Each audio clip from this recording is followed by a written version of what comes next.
Did you know that it was 3 black girls from Trenton and Philly that actually had the biggest style influence on one of America's most coveted rock bands?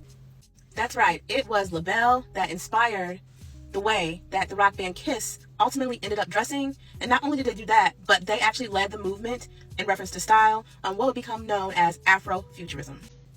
Let's talk about what Afrofuturism is from a style perspective. Afrofuturism is a cultural movement and aesthetic that combines science fiction, history, and fantasy that allows us to explore the Black experience, taking from the past and also looking to the future. It helps us reconnect to the past by examining our African ancestry, but also has the ideology of very forward and innovative thinking. Now, LaBelle, the group, was around in the 60s. They were out there with Diana Ross and the Supremes and everybody.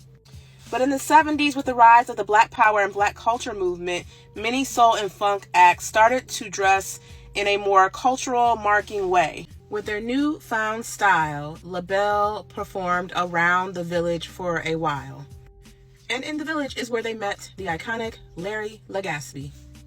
It was stated in his autobiography that the designer loved Patti LaBelle and the Bluebells since he was 13, even hopping a bus to go to New York City to see them perform at the Showtime at the Apollo in the 60s, and he devoutly went to every show that they did in the village in New York City. One night, he finally got up the courage to approach their manager, Vicky, and asked if he could design for him and stated that he would even do it for free. There is so much power in the expression of dress. They gained a lot of success in the 70s. They went on to be the first pop Black act to perform at the Metropolitan, and they were the first Black vocal group to grace the cover of Rolling Stone. Unfortunately, we did lose Miss Sarah Dash, I believe in 2021, unfortunately.